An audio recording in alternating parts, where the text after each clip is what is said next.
As a novelist, you will have an enormous vocabulary and you have an unfair advantage. Most novelists do. The trick is to, instead of using 2-3 adjectives, to use one and compress it all down.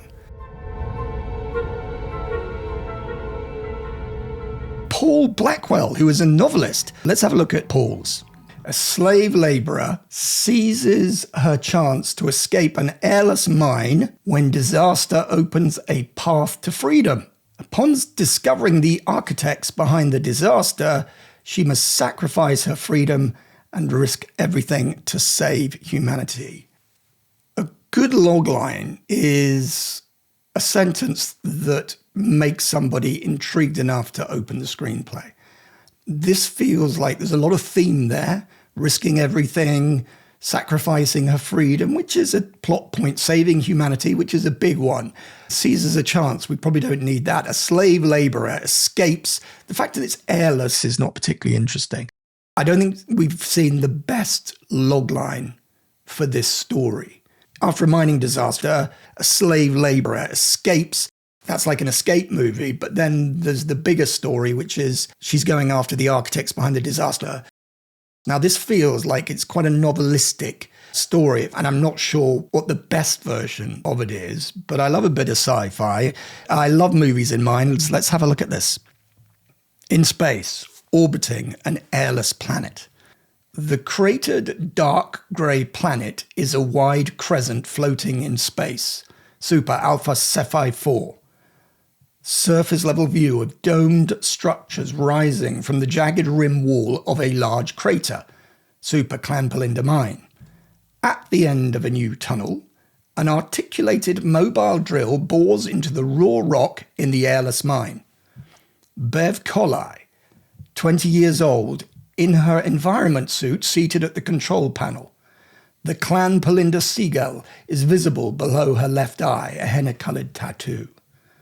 Bev frowns, and her gaze moves from the control panel to a distant memory. Bev, 14 years old, tawny skin, bright green eyes, and thick crimson hair, no Pelinda sigil on her face, dressed in a cotton robe. She sits on a wicker floor mat, brooding. Plates with the morning meal are steaming on the low table in front of her. Where's father? Sanja, Bev's mother, also dressed in a cotton robe, sits across the table from Bev. He left early this morning to work more hours so he can come with us tomorrow. Bev's brooding turns into a disgusted frown. Do we have to go? We do what we must. It's not fair. We are sappy. You are 14. It's what we do. After you eat, put new sealant on your boots. It will rain tomorrow. It's not fair. The Bureau will offer 2 different positions, hoping to steer you to their preferred choice. The clan wants their sappy to choose rather than be told. Why? In choosing a path, one validates their freedom. In freedom there is hope, and in submission there is only despair. The clan wants their sappy to have hope. Flashback end. The articulated mobile drill stops cutting. Bev snaps back to the present and punches in new instructions for the drill. The drill bit moves to the original starting spot and begins cutting a deeper trough. So, this is not a rule, but it's an observation. The earlier I see a flashback in a script, usually the more suboptimal it is. I'm not a huge fan, personally, of the whole 3 weeks earlier teaser thing. Get out. The reason why we all use flashbacks is because we think the reader needs to know this, that our organizing principle is we need to get the story going, and so they need to know this. The reader doesn't have that organizing principle. No, wait, back up. They don't care about context. They don't care about what is really important for page 60. They just need you to DSA it, to do something awesome. You like that? You want me to cut to 3 weeks earlier when you were alive? And it would urge you all to be awesome from the moment that your fingers start moving on the keyboard. Don't wait, because the longer you leave it, the more risk you have that people will just check out. Let's look at the molecular here. This sentence. I don't know what an airless planet is. I can't see it. Obviously, it's important, and perhaps in the novel, it's something that we can understand, but I can't see an airless planet.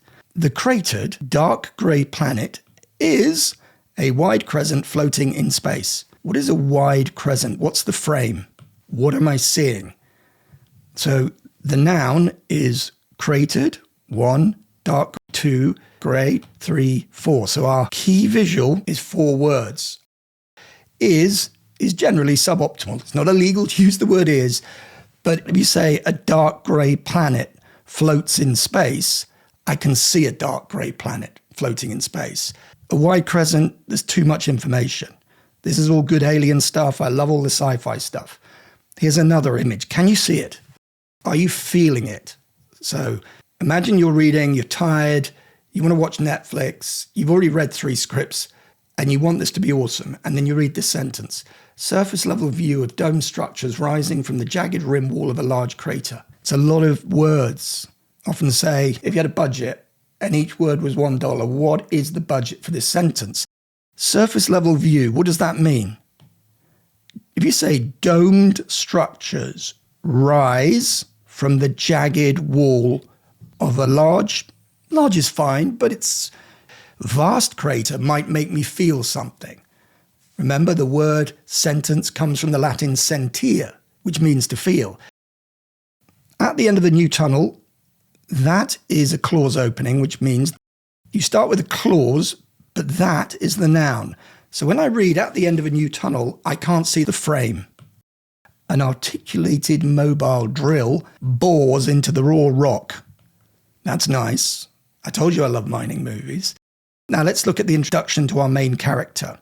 And is it interior articulated mobile drill, or is it cab? Bev Colley in her environment suit. No verb. What's she doing? She's seated. In the 7 Mistakes Masterclass, I go through a script which starts with a character introduction with a woman who's mining. Now, she's actually got the tools on her. But if this was Sigourney Weaver at the beginning of Alien and she was in that machine, you'd want to make it physical so we understand something from her, ideally. The clan Palinda sigil, I don't know what that means. A henna tattoo, you explain it. You might say a henna tattoo below her left eye, the clan Palinda sigil. Now, Bev frowns. This is what I call marionetting, that we're saying, right, I want you to frown here. And actors hate this. You say Bev's gaze moves from the control panel to a distant memory, but at that point, she's not doing anything.